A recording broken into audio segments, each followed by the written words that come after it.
নমস্কার, ক্যালকাটা ডায়ালগস থেকে মনোজ দাসের প্রীতি ও শুভেচ্ছা। একটি ভুল আর তাতেই পতন। আজ এই সত্য দিনের আলোর মতো পরিষ্কার। হাসিনা সরকারের পতনের পেছনে যার ভূমিকা সবচেয়ে বড়, তিনি হলেন দেশের সেনা প্রধান। প্রতিরোধ গড়ে না তুলে নিষ্ক্রিয় হয়ে গিয়েছিল সেনা, তাই জনতা দখল নিতে পেরেছিল ঢাকার রাজপথের। সেনা রাইফেল নামিয়ে রেখেছিল, তাই পতন হাসিনা সরকারের। সেনা দেশ ছাড়তে বাধ্য করেছিল, তাই শেখ হাসিনা দেশ ছাড়েন। অর্থাৎ সরকার পতন, দেশত্যাগ, পুরো ঘটনার পেছনে একটি মানুষের দীর্ঘ ছায়া। তিনি জেনারেল ওয়াকারুজ্জামান, বাংলাদেশের সেনা প্রধান। একটি প্রশ্ন স্বাভাবিকভাবে ওঠে, তার জায়গায় যদি অন্য কেউ সেনা প্রধান থাকতেন, তাহলে কি হাসিনা সরকারের পতন ঘটত?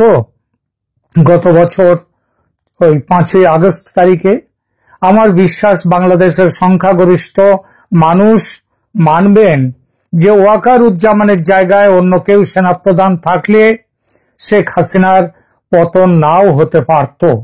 কারণ যে দুজন সেনাকর্তাকে টপকে ওয়াকারুজ্জামানকে বাংলাদেশ সেনাবাহিনীর প্রধান হিসেবে নিয়োগ দেন শেখ হাসিনা, সেই দুই সেনাকর্তা লেফটেন্যান্ট জেনারেল মোহাম্মদ সাইফুল আলম এবং লেফটেন্যান্ট জেনারেল মোহাম্মদ মুজিবুর রহমান, যিনি ছিলেন তৎকালীন আর্মি ট্রেনিং অ্যান্ড ডক্ট্রিন কমান্ডের জিওসি। এই দুজনের জামায়াতি ব্যাকগ্রাউন্ড ছিল না এবং তারা ওয়াকারুজ্জামানের মতো পাকিস্তান প্রেমীও ছিলেন না। ভারতীয় গোয়েন্দাদের কাছ থেকে তথ্য পেয়ে ভারত সরকারের পক্ষ থেকে শেখ হাসিনাকে সাবধান করে দেওয়া হয়েছিল যাতে ওয়াকারুজ্জামানকে সেনা প্রধান না করা হয়। ভারতের সাবধান বাণীতে কান দেননি শেখ হাসিনা। তিনি দুই সিনিয়র সেনাকর্তাকে টপকে ওয়াকারকে নিয়োগ দেন। ক্ষমতা গ্রহণের ঠিক 43 দিনের মাথায় ওয়াকারের যোগসাজশে হাসিনা সরকারের পতন ঘটে। হাসিনা ভারতে আশ্রয় নিতে বাধ্য হন। শেখ হাসিনা, প্রশ্ন উঠতে পারে যে শেখ হাসিনা কেন ভারতের সতর্কবার্তা উপেক্ষা করেছিলেন? এর পেছনেও সেই ইতিহাসের পুনরাবৃত্তি আছে, আমরা পরে আসছি সে ব্যাপারে। আগে বলি কেন উপেক্ষা করেছিলেন। শেখ হাসিনা যখন ওয়াকারুজ্জামানকে সেনাপ্রধান হিসেবে নিয়োগ দেন, তখন ভারতের সতর্কবার্তা উপেক্ষা করার পেছনে তার একাধিক ব্যক্তিগত কারণ, সেইটাই ছিল বড়। তার সঙ্গে রাজনৈতিক কারণ সেটা সামান্য, সেটাও ছিল। ব্যক্তিগত কারণ কিরকম? পারিবারিক আস্থা ও আত্মীয়তার সম্পর্ক। শেখ হাসিনার এই সিদ্ধান্তের মূল কারণ ছিল ওয়াকারের সঙ্গে তার পরিবারের সম্পর্ক। ওয়াকারুজ্জামানের স্ত্রী সারানাজ কমলিকা রহমান শেখ হাসিনার খুড়তুতো বোন। তার শ্বশুর জেনারেল মুস্তাফিজুর রহমান 1997 থেকে 2000 সাল পর্যন্ত বাংলাদেশের সেনাপ্রধান ছিলেন এবং শেখ মুজিবুর রহমানের সম্পর্কীয় কাকা ছিলেন। ওই পারিবারিক যোগসূত্র হাসিনাকে ওয়াকারের প্রতি বিশেষ আস্থা জ্ঞাপনে বা আস্থা স্থাপনে উৎসাহিত করেছিল। একজন আওয়ামী লীগ নেতার মতে ওয়াকারুজ্জামান শেষ পর্যন্ত পদটি পেয়েছিলেন কারণ তিনি শেখ হাসিনার আত্মীয়। এর সঙ্গে আরো একটা কারণ, হাসিনা পুত্র জয়ের সঙ্গে ওয়াকারুজ্জামানের বেশ ভালো সম্পর্ক ছিল।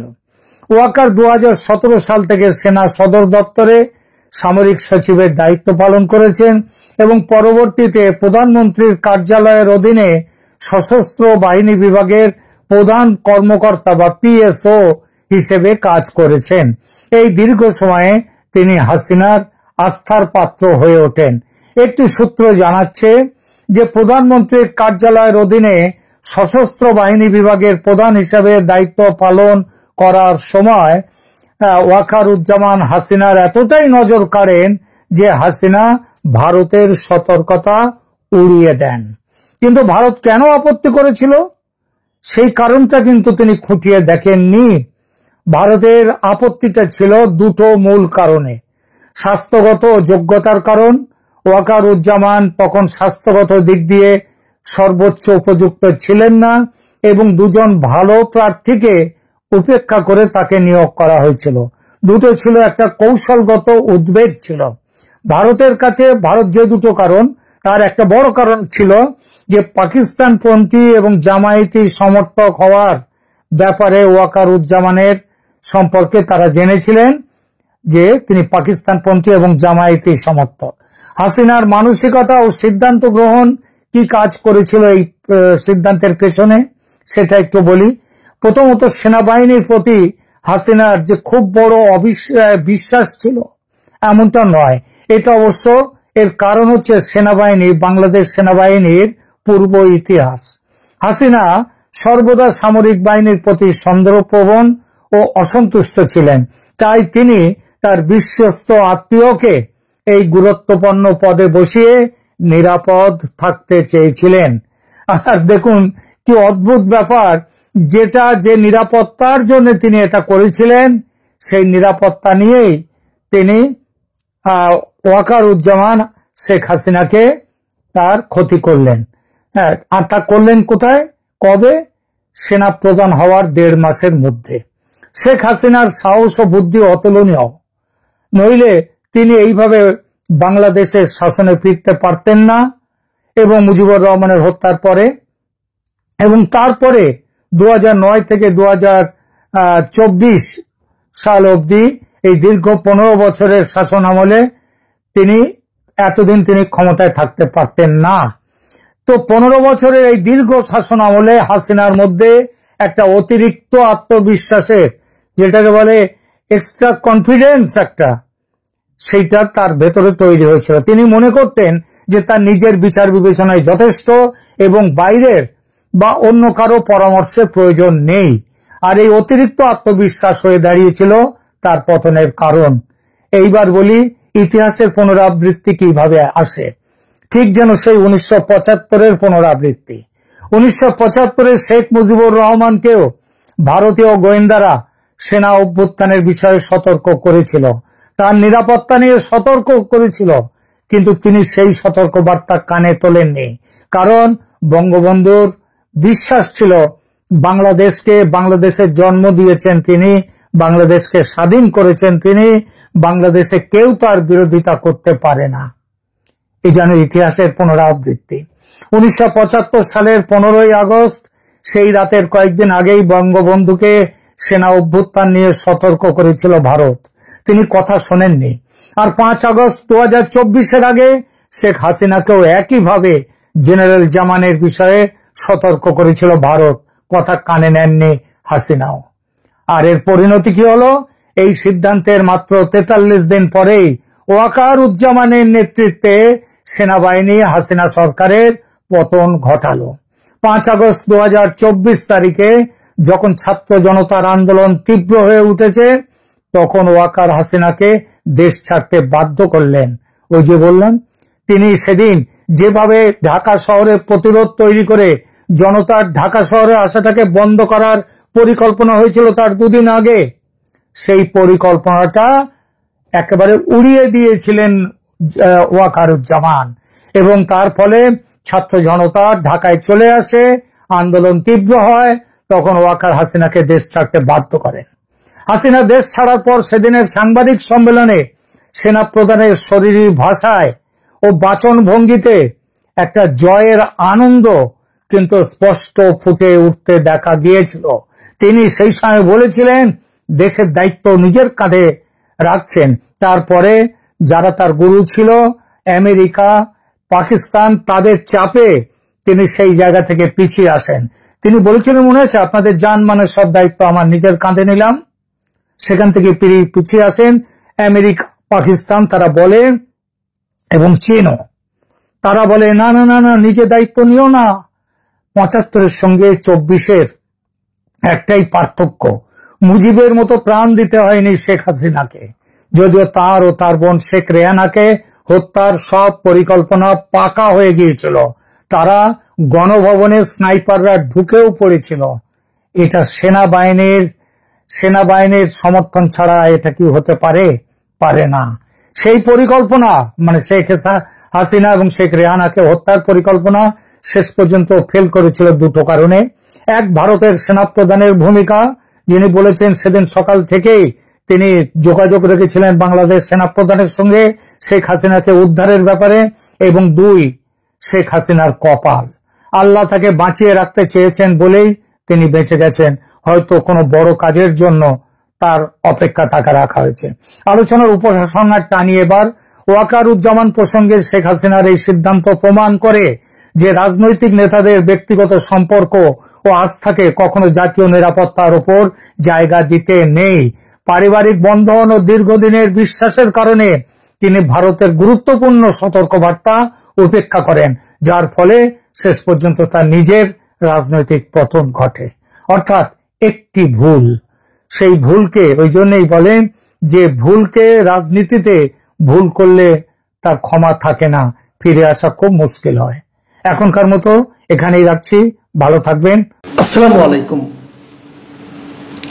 পাকিস্তানের উপপ্রধানমন্ত্রী ও পররাষ্ট্রমন্ত্রী মিস্টার ইসহাক দার, উনি বাংলাদেশ সফর করছেন। বেশ অনেকদিন পরে পাকিস্তানের পররাষ্ট্রমন্ত্রী পর্যায়ে কোনো একজন ব্যক্তি বাংলাদেশ সফরে এলেন। এটাকে অনেকে অনেকভাবে ব্যাখ্যা করছেন। পাকিস্তানের সঙ্গে আমাদের সম্পর্ক ভালো হচ্ছে, আমাদের সঙ্গে তাদের ব্যবসা বাণিজ্য ভালো হতে পারে, এই সমস্ত তিনি আলোচনা করছেন। এবং আমাদের নির্বাচন নিয়ে অনেকে ওনাদের কিছু পর্যবেক্ষণ বলছেন। আমরা বুঝতে পারি না যে পাকিস্তান আমাদেরকে কি গণতন্ত্র শেখাবে। পাকিস্তানের সবচেয়ে জনপ্রিয় নেতা ইমরান খানকে যারা জেলের মধ্যে রেখে দিয়েছে, ইমরান খানের দল স্বতন্ত্র নির্বাচন করে যায় নাকি একক সংখ্যাগরিষ্ঠতা প্রায় সবচেয়ে বেশি আসন পেয়েছে, একক সংখ্যাগরিষ্ঠ হয়নি কিন্তু সবচেয়ে বেশি আসন পেয়েছে, তো সেই দলের নেতাকে তারা জেলে হয়ে রেখেছে। এই হলো ওদের গণতন্ত্রের অবস্থা। তারা আমাদের গণতন্ত্র সম্পর্কে হয়তো সবক টবক দিবে, আমরা সেটা পেয়ে খুব আনন্দ অনুভব করব, যে হোক এগুলি হচ্ছে। বাট সেটা আমার আলোচনা না। আলোচনা হলো আজকে আমাদের পররাষ্ট্র উপদেষ্টার সঙ্গে পাকিস্তানের পররাষ্ট্রমন্ত্রীর একটা দ্বিপাক্ষিক বৈঠক হয়েছে।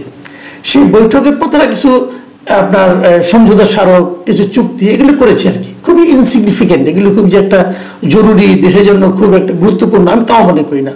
বাট আলোচনার বিষয়টা হলো, সাংবাদিকরা জিজ্ঞাসা করেছেন যে আমাদের সঙ্গে যে পাকিস্তানের কিছু অমীমাংসিত ইস্যু আছে সেগুলোর ব্যাপারে উনি কি বলতে চান। তো সেখানে ইসহাক দার একটা কথা বলেছেন যে কোনো অমীমাংসিত ইস্যু যেগুলো ছিল সেগুলো 2 বার এগুলোর সমাধান হয়ে গেছে, 2 বার সমাধান হয়ে গেছে। কিন্তু 71 গণহত্যা, ক্ষমা চাওয়া, এই সমস্ত বিষয় নিয়ে নাকি 2 বার আমাদের সঙ্গে তাদের সমাধান হয়ে গেছে। কবে কবে সমাধান হলো? উনি বলেছেন যে 74 সালে যখন জুলফিকার আলী ভুট্টো প্রথমে দেশে আসেন, তখন আমাদের এখানে ক্ষমতায় ছিলেন শেখ মুজিবুর রহমান, বঙ্গবন্ধু শেখ মুজিবুর রহমান। ওনার সঙ্গে নাকি একবার তারা ক্ষমা টমা চেয়েছে, একবার সমাধান হয়েছে। আরেকবার সমাধান হয়েছে 2000 সালের শুরুতে। সেই সময়ে পারভেজ মোশাররফ এখানে এসেছিলেন এবং তিনি সেখানে এসে 2000 সালে এসে উনি নাকি খোলা মনে এই বিষয়টা সমাধান করে গেছেন। কি সমাধান করেছেন আমরা কিন্তু এখন ব্যাপারটা বুঝতে পারছি না, কি প্রবলেমগুলো কি। আমাদের পরবর্তী সময়ে ওই একই অনুষ্ঠানের পরে আর কি, যখন আমাদের ইয়েকে জিজ্ঞাসা করা হলো, আমাদের যে পররাষ্ট্র উপদেষ্টা তাকে যখন জিজ্ঞাসা করা হলো, তিনি কিন্তু পাকিস্তানের পররাষ্ট্রমন্ত্রীর বক্তব্যের সঙ্গে একমত হননি এবং তিনি বলেছেন যে 2 দেশের অমীমাংসিত ইস্যু নিয়ে আগামী দিনে উভয় পক্ষ আলোচনা চালিয়ে যাবে, মানে কোনো সমাধান হয়েছে এটা উনি বলেননি। বরং উনি বলেছেন যে 3টা বিষয় নিয়ে আমাদের মধ্যে অমীমাংসিত রয়ে গেছে, যে 3টা বিষয়, সেগুলো নিয়ে আমরা উভয় পক্ষে বলেছি এগুলো আমাদের সমাধান করতে হবে। দেখুন, একটাই মিটিং, এক জায়গায় আলোচনা, এবং সেই আলোচনার পর ওদের পররাষ্ট্রমন্ত্রী বললো সমাধান হয়ে গেছে আগেই, যেহেতু আগেই সমাধান হয়েছে নিশ্চয়ই আমার কোনো আলাপ হয় নাই। কিন্তু আমাদের পররাষ্ট্র সচিব বলছে এটা নিয়ে আমরা দুপক্ষে আলোচনা করেছি এবং সমাধান করতে হবে। একই ঘটনা, কিন্তু দুজন দু কথা বলছেন। অর্থটা কি? অর্থটা হলো, আমরা যেটা বুঝতে পারি, আমাদের পররাষ্ট্র সচিব আমাদের সাংবাদিকদেরকে একটা সান্ত্বনা বাণী শোনাচ্ছেন যে সমাধান হবে, আলোচনা হবে, আর ওরা বলছে সমাধান হয়েছে, মানে ওরা কোনো আলোচনাই করবে না। এখন প্রশ্নটা হলো, আমাদের সঙ্গে তাদের অমীমাংসিত ইস্যুগুলি কি? 3টা ইস্যু নিয়ে আমরা আলোচনা করছি। 3টা ইস্যু আমরা বলছি তারা এগুলি কোনো গুরুত্বই দিচ্ছে না। 1 নম্বর ইস্যু হলো ক্ষতিপূরণের ইস্যু। আমাদের সঙ্গে তাদের ক্ষতিপূরণের একটা ব্যাপার আছে। তারা 71 সালে আমাদের এখানে যে ক্ষতিগুলো করেছে, আমাদের হত্যাযজ্ঞ চালিয়েছে, ধ্বংস করেছে আমাদের এখানে অনেক কিছু, আমাদের অর্থনীতির যে বিশাল ক্ষতি করেছে, সেগুলোর একটা হিসাব নিকাশের পর আমরা একটা ক্ষতিপূরণ পেতে পারি। এটা একটা আন্তর্জাতিক আইনের মাধ্যমেই পেতে পারি। এটা আন্তর্জাতিক আইন আছে, সে আলোচনা আমি একটু পরে আসছি কিন্তু আমাদের খুব নিকট অতীতে আছে। কিন্তু এই যে ইরাক যখন কুয়েত দখল করেছিল, তখন কিন্তু তারা ক্ষতিপূরণ দিয়েছিল। ওই আলোচনাটা কত আমি একটু পরে বলছি, আমি আগে 3টে ইস্যু বলে নিই। দ্বিতীয় ইস্যুটা হলো আমাদের এখানে যে গণহত্যা হয়েছে, সেই ব্যাপারে আমাদের দাবি হলো পাকিস্তান তারা দুঃখ প্রকাশ করুক, তারা বলুক যে মাপ চাক আমাদের কাছে, যে আমরা একটা অন্যায় করেছি, তোমাদের কাছে ক্ষমা চাই।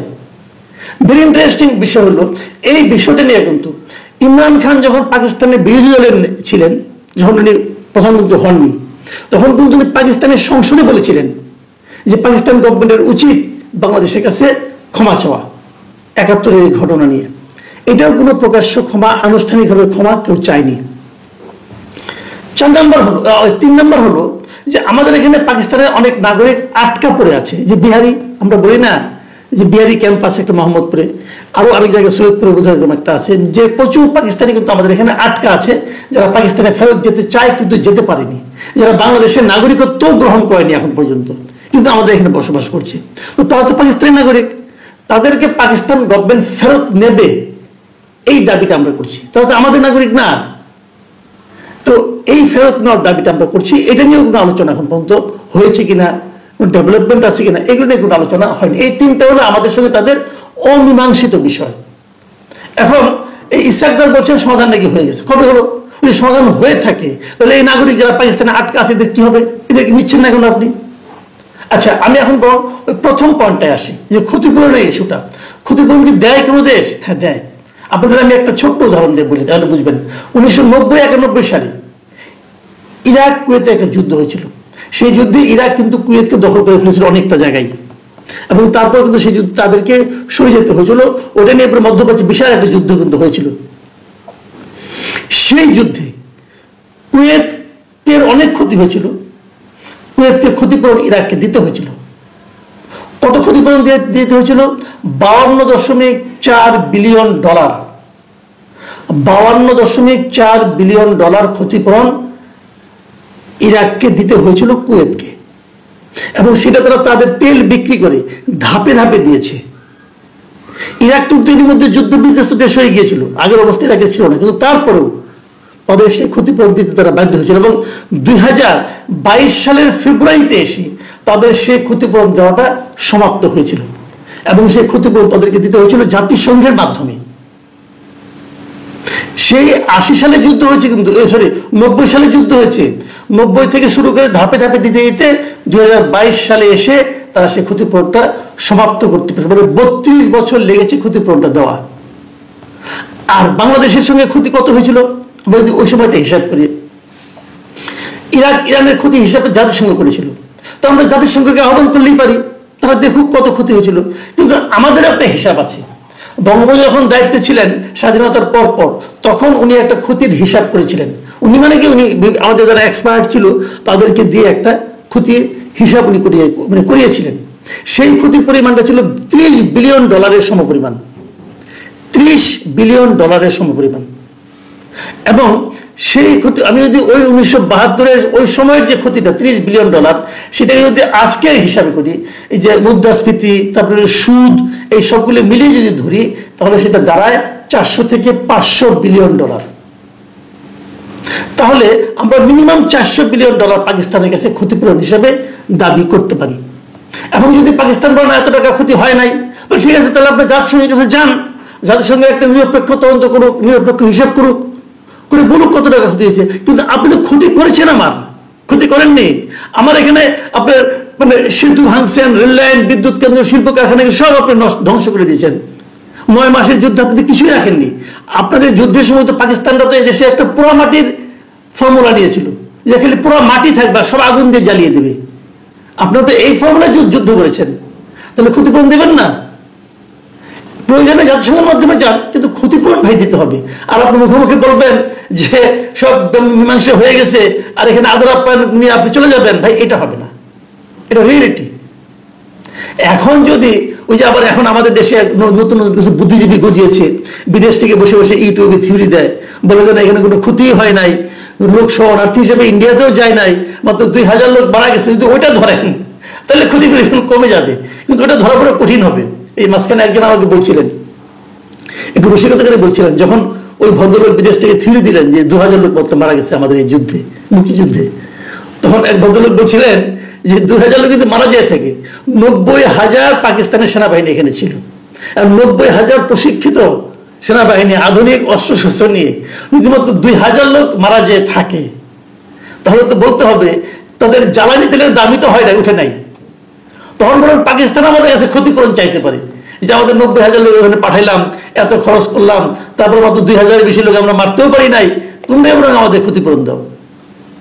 এখন পাকিস্তানের যারা আসছেন এখানে, আমাদের কর্মকর্তা নেতৃবৃন্দ, তারা কি ওই ভাষণ শোনার পরে আসছেন কিনা আমি জানি না, হয়তো এই জন্যই বলছেন যে ক্ষতিপূরণ দেওয়া হয়ে গেছে, অথবা মীমাংসা হয়ে গেছে অমীমাংসিত বিষয়ের, আমি জানি না। তবে আমি মনে করি সরকারের যিনি থাকুন না কেন, যত দিনের জন্যই থাকুন না কেন, জাতীয় স্বার্থ তার কাছে সবচেয়ে বড় হওয়া উচিত। এই তৌহিদ হোসেন বলুন আর ডক্টর ইউনূস বলুন, ওনারা যদি জাতীয় স্বার্থকে সমুন্নত রাখতে না পারেন, ওই যে পাকিস্তানের কাছে আমাদের 3টা অমীমাংসিত বিষয়ে সুরাহা না করতে পারেন, অন্তর্গত যদি দাবিটা তুলতে না পারেন, তাহলে ভাই আপনাদেরকে আত্মহত্যা করা উচিত। তাহলে বুঝতে হবে এই জাতির জন্য আপনারা আসলে অসম্মানী বই নিয়ে